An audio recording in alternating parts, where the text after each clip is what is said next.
L'activité en soi s'inscrit dans le cadre de l'éducation du caractère. Certaines personnes pourront se poser la question, mais c'est quoi l'éducation du caractère? Un nouveau vocable. Ici peut-être oui, mais ailleurs non. Comme on dit, il n'y a pas de honte à apprendre de ceux qui ont réussi. Donc, nous aussi, nous n'avons pas honte. Je venais de Kisangani au début de ce mois où j'ai eu la chance de participer aussi à une conférence. Mais quand j'ai pris la parole, je fais une analogie ou bien une comparaison. Quand on demande aux jeunes Américains pourquoi tu étudies, depuis le bas âge, on a inculqué dans sa tête que les jeunes Américains étudient pour que l'Amérique reste number one. En Corée, où j'ai eu la chance de séjourner aussi un temps, quand on pose la question aux jeunes Coréens pourquoi tu étudies, dans sa tête, on a inculqué que on étudie pour faire de la Corée strong Korea, une Corée trop forte. Mais venez chez nous. Qu'est-ce que nous disons à nos enfants? Un enfant qui refuse d'aller à l'école, vous voyez les parents qui lui disent « Oh mais c'est ta vie, moi j'ai déjà fait ma vie, tu étudies pour toi. » Et l'enfant grandit avec ça dans sa tête qu'il étudie pour lui. Et le jour où il devient responsable dans la société, mais quand il y a des dividendes, mais comment il va orienter ces dividendes? Mais c'est pour lui parce qu'il avait étudié pour lui, il n'a pas étudié pour la nation. C'est que nous devons revoir notre façon. Et pour revoir cette façon, il faut inculquer dans l'enfant, dès le bas âge et pendant tout son parcours, les notions que nous appelons l'éducation du caractère, pour façonner le caractère de la personne.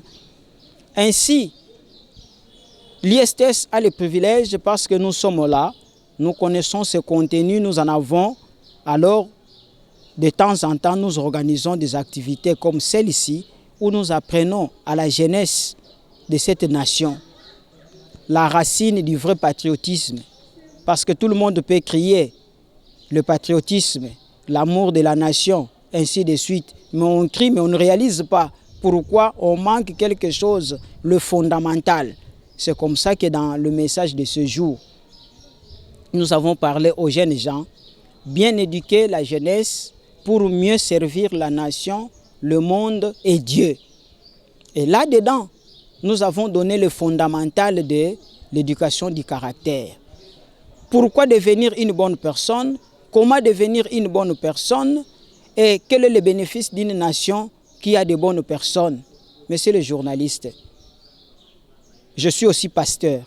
Si je fais un pas dans la Bible, vous allez voir que lorsque Dieu projetait de détruire Sodome et Gomorrhe, les anges qui avaient la mission sont passés chez Abraham.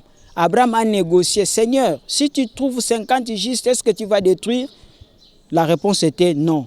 Et si tu trouves 40 justes, 30, 20, 10, la réponse de l'Éternel était toujours non.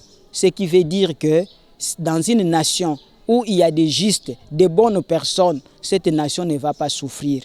Or, ici chez nous, vous vous rappelez, juste à la prise de son pouvoir, le président de la République a dit « À ma qualité de premier citoyen de cette nation, je déclare que le Congo est devenu la nation de Dieu. » Par là, il était en train de dire que le Congo doit produire des hommes justes pour que le Congo devienne la nation de Dieu. À qui la responsabilité de produire les hommes justes? Aux politiciens? Au second plan peut-être, mais au premier plan, ce sont des religieux. C'est pourquoi nous ici, avec le programme de l'éducation du caractère, nous apprenons à ces jeunes à devenir utiles dans la société pour Dieu d'abord, la nation, leur famille et eux-mêmes en dernière position. Voilà, c'est dans ce contexte que nous nous sommes réunis. On devrait clôturer le module que nous leur avons donné avec cette conférence. Est-ce que c'est un programme qui se limite là-bas ou bien qui va continuer? Non, ça continue. Pour cette année, ça c'était la deuxième conférence. D'abord, nous étions avec le finaliste. On a fait ça il y a 2 mois passés. Et maintenant, nous étions avec ceux de LMD, deuxième niveau, c'est-à-dire L2, LMD. Avec eux, nous irons avec un autre programme, un autre module. Ce que nous venons de faire, c'était la clôture d'un module. Quand nous allons leur donner le prochain module, nous aurons encore une activité comme ça. Et là, ça sera plus pour vérifier le fait rétroactif de ce qu'ils ont appris. Ça signifie que dans ces modules, dans le module prochain, ça sera plus le bénéfice ou bien l'évaluation de ce qu'ils sont devenus dans la société, dans leur famille, après avoir étudié le module que nous venons de clôturer aujourd'hui. Le programme, il est vaste et il est vraiment bénéfique. Notre souhait serait que nous puissions extrapoler. Bien entendu, il faut passer d'abord par les experts du ministère, obtenir l'autorisation, extrapoler cela à d'autres universités, parce que la jeunesse, ce n'est pas seulement la jeunesse de l'ISTS, c'est la jeunesse de la nation, et nous devons répondre aux soucis de Dieu, à sa volonté, avoir des hommes justes, des hommes intègres, et comme ça nous allons accompagner le chef de l'État qui a dit « Je veux un Congo qui appartient à Dieu ». Mais pour que le Congo appartienne à Dieu, il faut des hommes vrais et justes. Voilà comment je peux circonscrire l'événement de ce jour, à moins que vous ayez une autre préoccupation, mais sinon c'est un peu ça l'essentiel.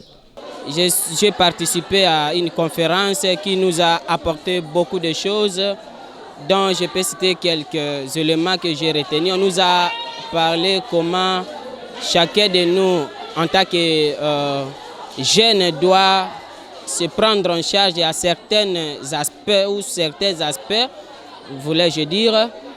Alors, ça nous a vraiment apporté beaucoup de choses. Nous avons appris comment nous pouvons nous prendre en charge, nous pouvons associer les idées, nous pouvons en quelque sorte amener des bonnes choses dont on n'a jamais amené ou apporté dans notre génération. Bref, nous sommes une génération bénie par Révérend Fleury dans notre institution ISTS, par des initiatives dont chacun de nous est bénéficiaire. Nous remercions personnellement les autorités de l'ISTS et nous remercions aussi les organisateurs de cette conférence parce que nous avons appris beaucoup de choses. Auparavant, on pensait que c'était de la blague, on pensait que c'était de l'aventure, mais nous voyons que ce sont de bénéfices et une bonne chose. Et je suis l'exemple de bénéfice, j'ai bénéficié de cette conférence et nous sommes très très contentes parce que ça rajoute beaucoup de connaissances.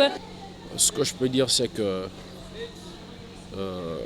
ce sont en tout cas des expressions de satisfaction, de joie, parce que c'était non seulement un honneur mais aussi un plaisir de recevoir des gens qui viennent de l'extérieur pour apporter leur expérience et nous conduire aussi dans cette